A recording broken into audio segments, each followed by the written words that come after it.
Good afternoon, everyone.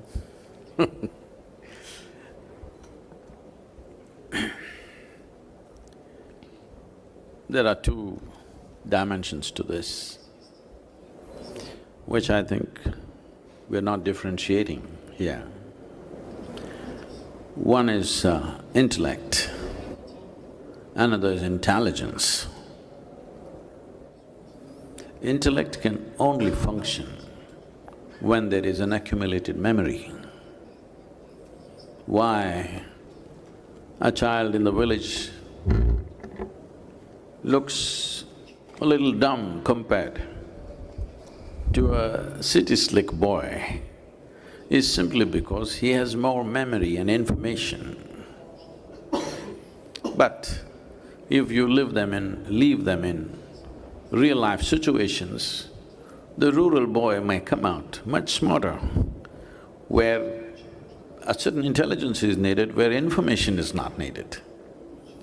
So essentially, human intellect functions from memory, and everything that we are considering or labeling as technology is essentially memory-based. Our imagination is memory-based. Memory means recorded past, something that we already know. How we can extrapolate into a different format. Essentially the same thing, finding expressions in permutations and combinations, but nothing new happening. Nothing new can happen from that. It looks new because it's a new presentation. It's a new format. Well, in terms of day-to-day life, it's absolutely new, of course. So technologically, whatever we do will lead us to a space where right now human societies have invested heavily. This I must blame it on the European default, because pre-Renaissance, when these societies were hugely restricted by dogmatic religious belief systems, when a few people broke through, that is, they decided to think for themselves, they refused to go by the book or the clergy, and they wanted to think for themselves, and when they thought for themselves, the amount of freedom that it gave them, they thought this is liberation. Because of this, from worshipping God to worshipping human thought became the mode. Since then, we call this scientific development. But essentially, human beings have started worshipping their own thought. What I think is more important than my very existence. Because of this, every capability that we get, we have been using it against ourselves and every other life, simply because our thought is again a manifestation of the memory that we carry. If you allow me a few minutes, we, in the Eastern cultures, in yogic culture, we look at human mind as 16 parts. These 16 parts can be categorized as 4 basic segments. It's called buddhi, I'm using the Indian terminology, I'll come to English. Buddhi, ahankara, manas and chitta. What this means is, buddhi means the intellect. Intellect, if we have to use an analogy, it is a knife. All of you, I'm sure, you would prefer to have a sharp intellect rather than a dull one. Yes? Hello? You must choose, I'm going to bless you. Sharp intellect or a dull one? Sharp. So essentially, it is a cutting instrument. So we have a knife in our hand which gave us a certain access to knowledge because we could dissect whatever we want. This is the nature of human intellect. Whatever it is given to it, it will dissect and look at it. Everything is dissected, including human nature. But by dissection, you will know certain things. If I dissect you, I will know where your heart is located, where your liver, kidney and spleen is located and what's its condition. But I will not know you by any sense. When I say you, I am not talking about your thoughts, your emotions, your ideologies, that also can be known by dissection. We call this psychoanalysis, that's also dissection. But you will not know the nature of this life by dissection. There is no way to know that. So you're using a knife to stitch. You will leave life in tatters. So knife is useful for cutting. So this knife of intellect is a powerful instrument of survival, not an instrument to know something that is beyond your present level of perception. By dissection, you know certain things, but it is not beyond your present dimension of perception. Because this knife is useless without the bank of memory that you already have. What connects you to this bank of memory, which we call as manas, which is a silo of memory, is a dimension called ahankara, which literally means identity. This is where misuse of technology is happening because of our identities. The moment you identify yourself with something, your intellect will ceaselessly work towards protecting that identity, either with our species or with our gender or with our nationality or race, religion, caste, creed, 1,000 other ways. Whatever is the nature of your identity, that is how your intellect will function. That is one care we have not taken in our education systems, in raising of our children. What is the identity? Because we need small identities to fight other people. We have been engaged with this forever. Anyway, leaving that aside, the manas is a silo of memory. This one thing I will subdivide for your understanding. We identify 8 different types of memories in the manas. This is called elemental memory, atomic memory, evolutionary memory, karmic memory, articulate memory, inarticulate memory, and conscious and unconscious levels of memory. When I say memory, we are not thinking about just what's in your head. Right now, there is more memory in every DNA that you carry or every cell in your body than your entire brain can carry.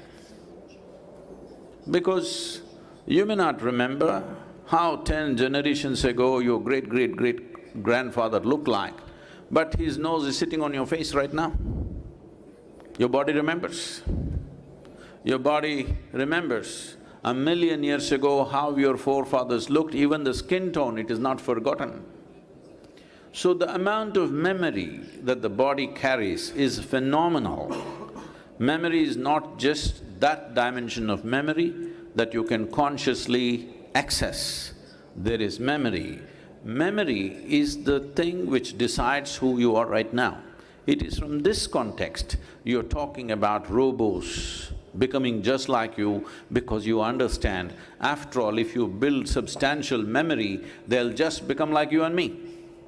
Those of you who are thinking of a robotic partner in your life, a robotic wife or husband, it's a good idea because all the time the complaint in this relationship is your partner is not the way you want them to be. So you can manufacture them the way you want. You want them mild when you want them mild, you want them wild when you want them wild, you want them to be turned off when you want them to be turned off. This is a great idea.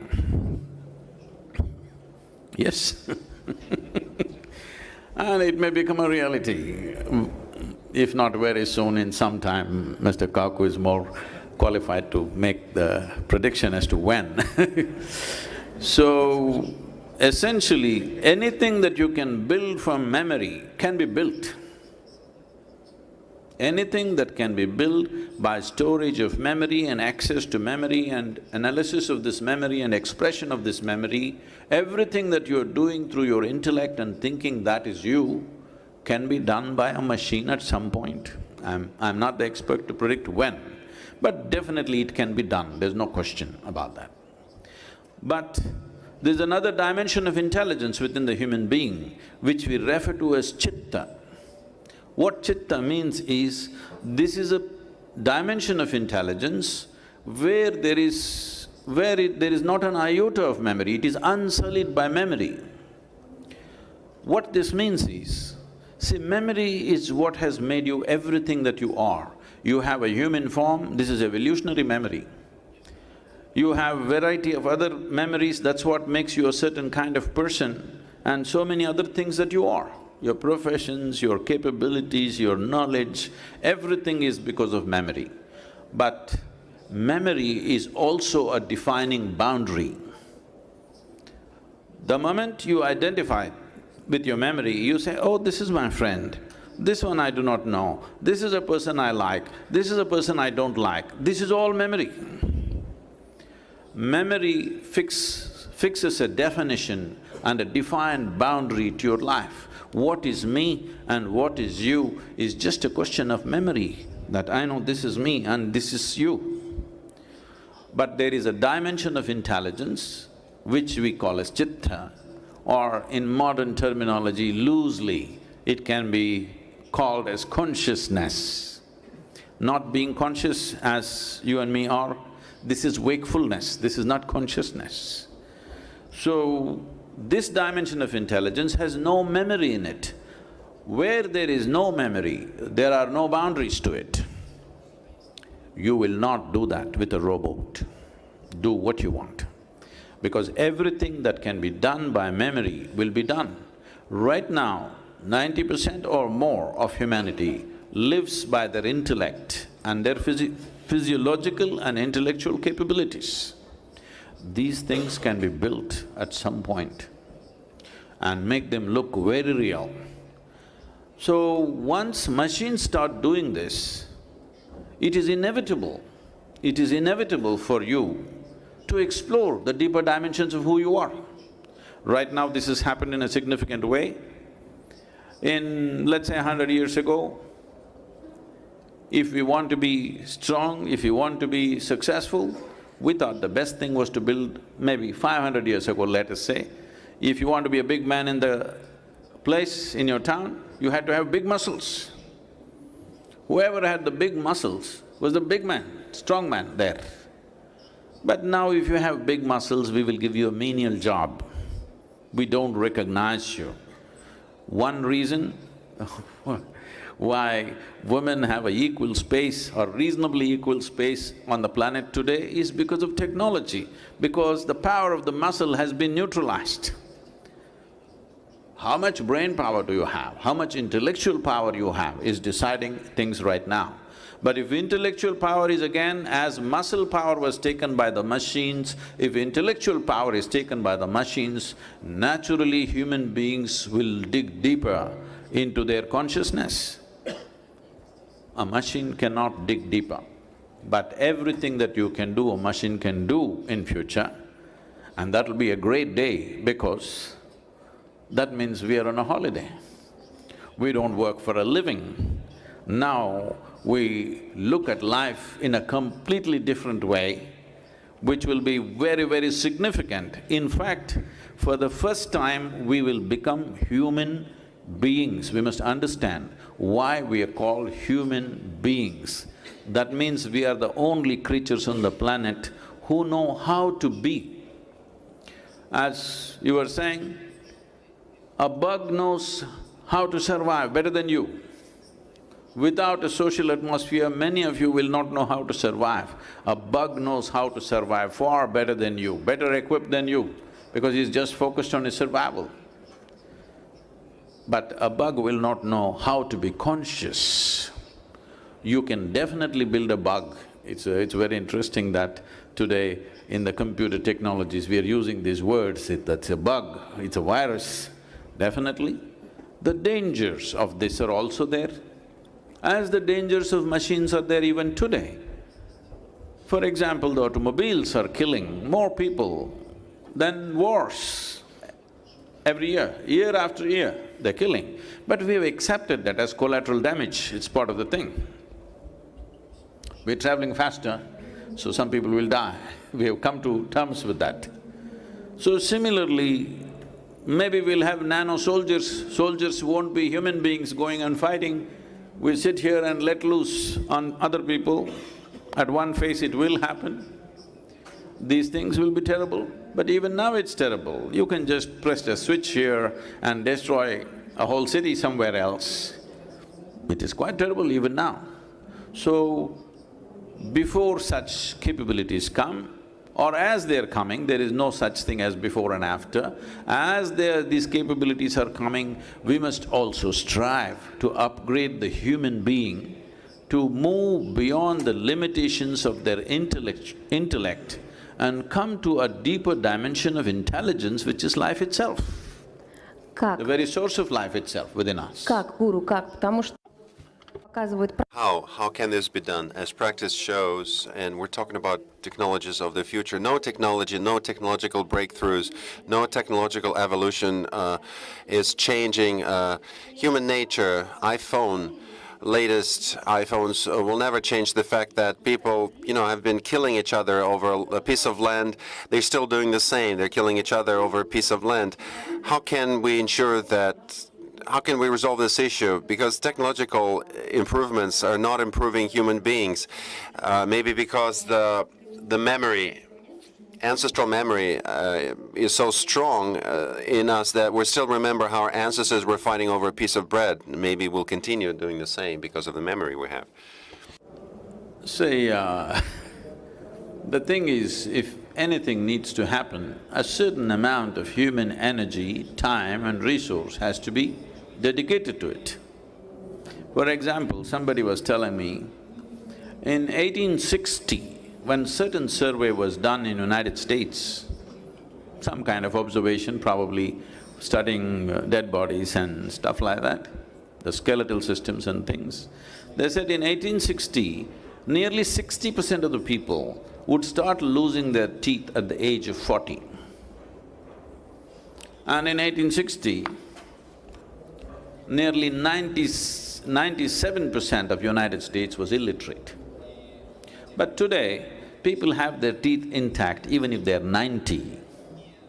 And today, 100% is literate. How does this happen? Simply because we invested in what is called as schoolrooms and teachers and toothbrushes and mothers. We invested. If we did not invest, even today we would be losing our teeth, even today we would be illiterate. So, we have to invest in consciousness. Till now, we've been investing only in our survival. But once the technologies that they're talking about starts becoming a reality, which is already becoming, survival will not even be an issue. When survival is not an issue, we will definitely start investing, but the sooner we invest, with less aberration, we can move into these new possibilities. As Dr. Kaku said, it's always a double-edged sword. Which way are you going to use it depends on who you are, isn't it? So whether your identity and your experience is very exclusive or your identity and experience is very inclusive, this will determine which shape and in which way the sword will swing. Спасибо большое. У нас есть время, что… Thank you so much. We still have some time left for the questions from the audience. Does anybody have any questions? Members of the audience? No questions from the audience? No, there is one. For your really fruitful visions shared with us. My name is Konstantin Sonkin. I'm CEO of a startup and a researcher in the field of neuroscience. And my question is to Michio. Dr. Kaku, please, you shared with us your long-term vision about neurocommunication and brain-computer interfaces. But may I ask you about like short-term goals for us, for developers, what to develop first of all to contribute to daily life of a large population of consumers to increase the level of life of humanity. Thank you. You ask a question, what are short-term goals in terms of brain-computer interface? Well, first of all, in the United States, the driving force behind this technology is the Pentagon. The Pentagon has given $150 million to create exoskeletons to bypass the injured spinal cord of soldiers wounded in Afghanistan and Iraq, so that the human brain directly communicates with an artificial hand, an artificial leg, and can walk. And if you saw the World Cup soccer games 2 years ago in Sao Paulo, Brazil, the man who kicked the football, initiating the Sao Paulo games, was totally paralyzed. He was a quadriplegic. He could not walk. But at Duke University in North Carolina, they put a chip in his brain to hook him up to an exoskeleton, and he kicked the football. So the immediate gains is for people who are injured in football accidents, car accidents, injuries of the spinal cord, injuries in warfare, to create an artificial body controlled directly by the human brain. Now, my colleague Stephen Hawking, the physicist who died recently, lost control of his fingers and vocal cords, but he could still communicate. And how? Because his brain communicated with a chip, a radio in his glasses. That chip picked up radio from his brain, converted it to electricity to a laptop computer, and Stephen was able to think and write. So by thinking, he was able to write books and communicate with the outside world. So here's an immediate benefit for people who are paralyzed, their spinal cord is no longer functioning, they are disconnected from the world, and this will also make possible a brain chip for Alzheimer's patients, because we can now upload simple memories in mice and also in monkeys. Simple memories can now be put on the internet. This means that we want to create a brain pacemaker for Alzheimer's patients so that memories can come flooding into their brain.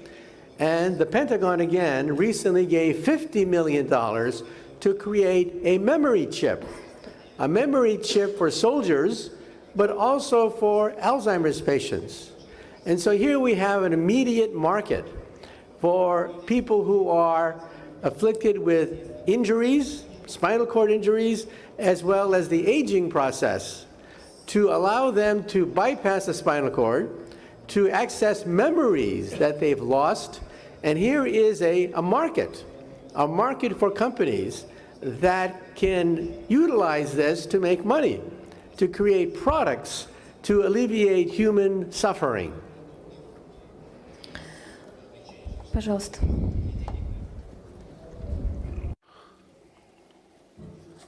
Thank you so much. I have a question to Sadhguru. I'm very much interested in your point of view. Do you think a man can change his destiny in this life by taking certain steps, or do you think all his steps, whatever he does in his life, are related to other lives that would follow and his transformations? In other words, can a person, or should a person, try to change his destiny now, or his destiny is preset, and whatever he does in this life will only affect his future lives?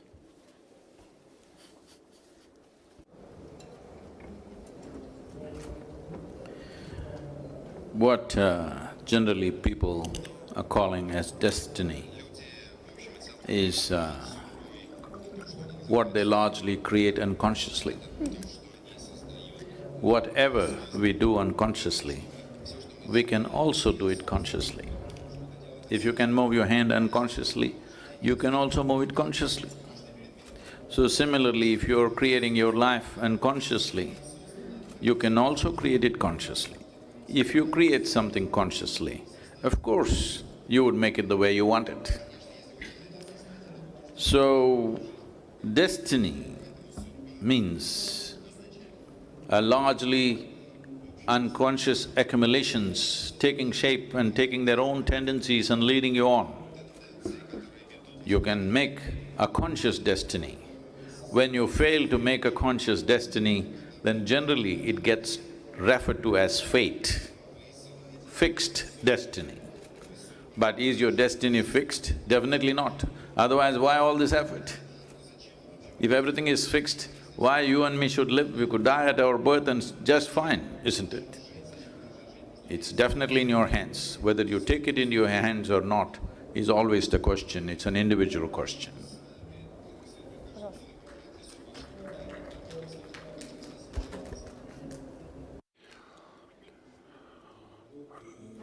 Abdul, entrepreneur, I have a question to distinguish Sadhguru. My question is as follows. When you said that we need to invest in as much into consciousness as much as in technology so that consciousness becomes an island where humanity can preserve itself in the light of the development of robots, that's an island where we can still feel like human beings. So my question is, today there are lots of infrastructures to invest into technologies. There are startups, there are investment funds, numerous scientists that are developing different solutions. How can we address the issue of investing into consciousness or self-consciousness? What needs to be done? What infrastructure is there in place? What solutions are there to do that? Thank you. I would like to correct the question a little bit before I address the question. You used the analogy of an island.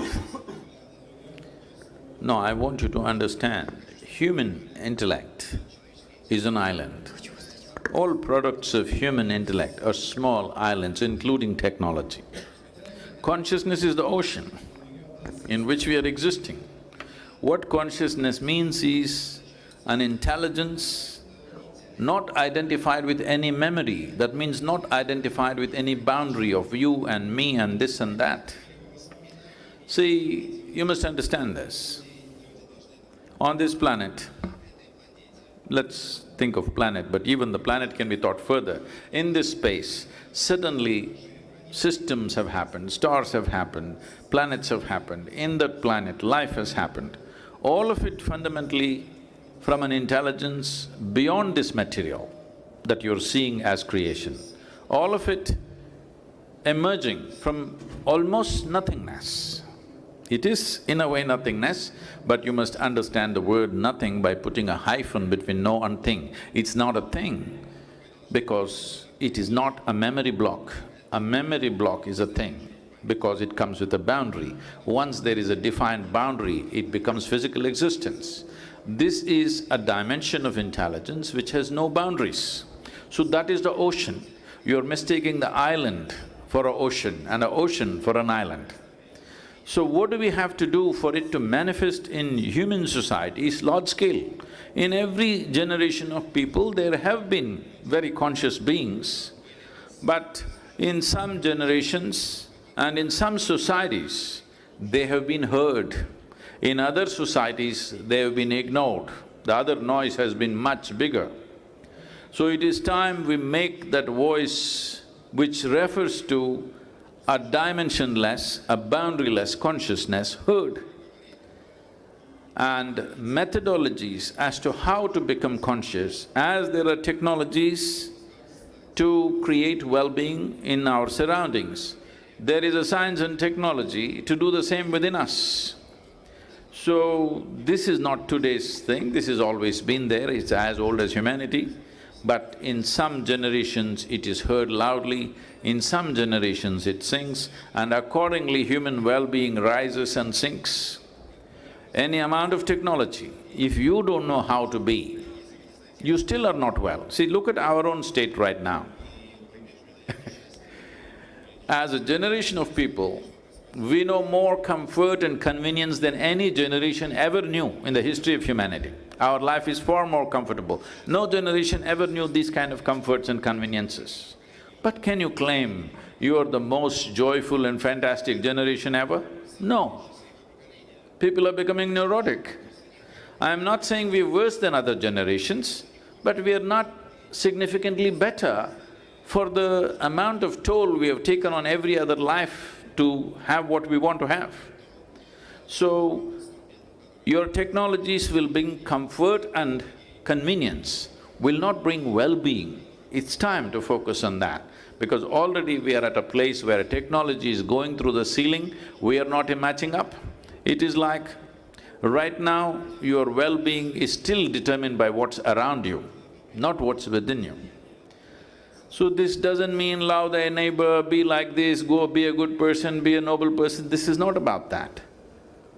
Your body and your brain should take instructions from you.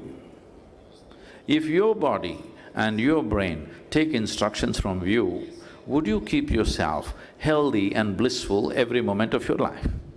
I'm asking you. If you had a choice, definitely you would. So obviously your body and your brain is not taking instructions from you. This means you're not conscious enough. So we have to invest in that direction. One thing is, if you walk through this city, I'm sure there are hospitals, there are schools, there are toilets and there is everything. But do you have a place where there is a place for people to meditate? There's no such thing. Eastern societies invested heavily in the past in that direction, but today they are also emulating the West and trying to compete with them, losing out on this. But the need for inner well-being will become very strong in the next 20-25 years when technology starts doing most of the things that you're doing and you don't know why you exist. Then the need for well-being becomes super strong. So, if we want to be ready for that day, it's very important that we invest both physical infrastructure and human infrastructure, which focuses on the innermost core of who we are. Позвольте, я задам последний вопрос, адресован вам, господин Каку. Я очень… Mr. Kaku, let me ask you a question. For quite a while, I used to think that technological and communication progress leads to a total solitude of a human. Yes, people can connect via FaceTime, but they become more and more isolated from each other and inward focused. Somebody has mentioned those dolls, and fantasy about what to do with those dolls. But the problem is that people may no longer need each other when the technology is developed. Will it happen? What do you think?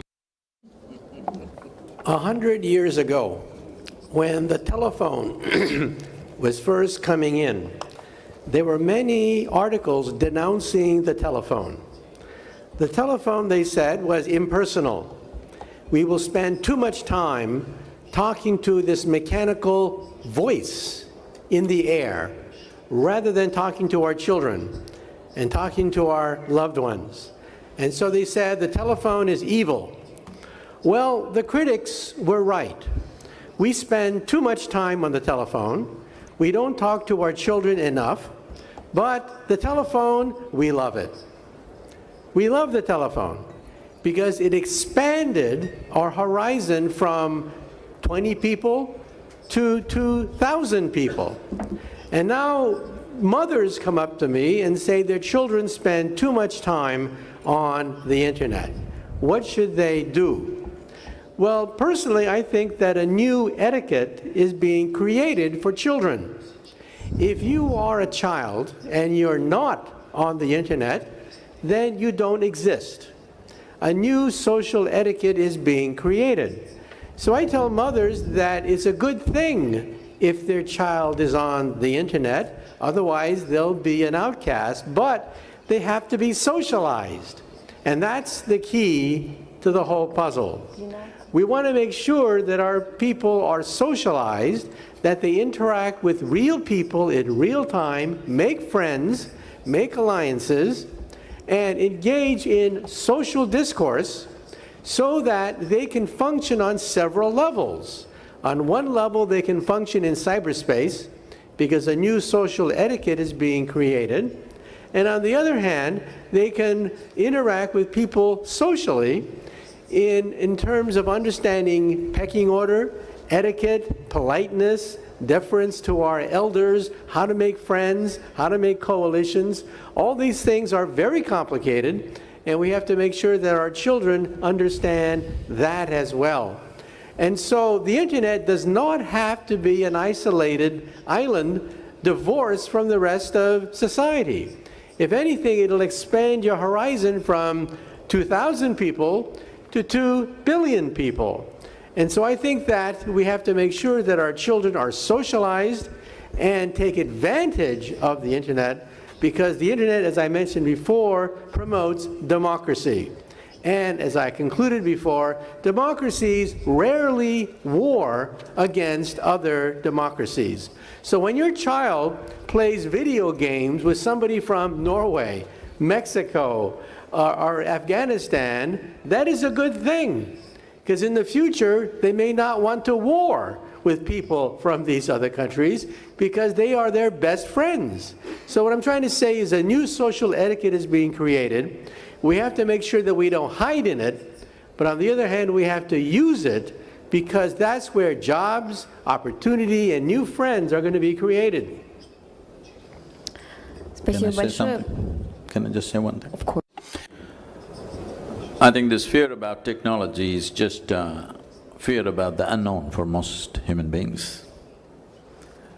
Everything that is new, that comes in, of course, there will be a certain challenge of exerting ourselves to understand what it is. It will definitely not create solitude. The problem should be more of, there will be no room for solitude. That will be the question because we'll be too much connected. People wake up in the morning and the first thing they see is their cell phone. What are the messages they have? It's fine, because the gadget is new. I think the next generation will learn how to handle the cell phone far better than the way we are handling it because this is a new gadget, we're a little excited about it. I'm sure people will come to terms with this. Спасибо. Последний вопрос из зала, пожалуйста. Okay, last question from the floor. A very simple question I want to ask both Kaku-san and Sadhguru. We are now in a situation of unprecedented uncertainty. The God has rolled the dice. And we know that the memories which we have discussed, that electricity generates waves and makes the heart beat. And when the heart no longer beats, the person is dead. And memory is also an archive of memories, experiences. So what should we do? Forget everything, because the system is glitching. So we'd have to reboot it. Can I ask you for a very short answer, please? You mentioned that we have constant uncertainty, but I personally think that's a good thing. It's a good thing because new jobs, new exciting occupations, new challenges for humanity is being created. Now, I'm generally an optimist. Why? Because I think the smallest unit of history is the decade. Anything smaller than a decade, you get random noise. And therefore, when we look at the random noise, it looks frightening. Every day, a new emergency, a new crisis.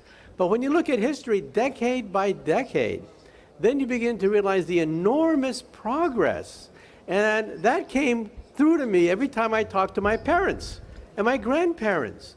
Think of the world that our grandparents lived in, where high-speed travel was getting stuck in the mud when it rained, long-distance communication was yelling out the window, And a good long life meant that you lived to be 45 years of age.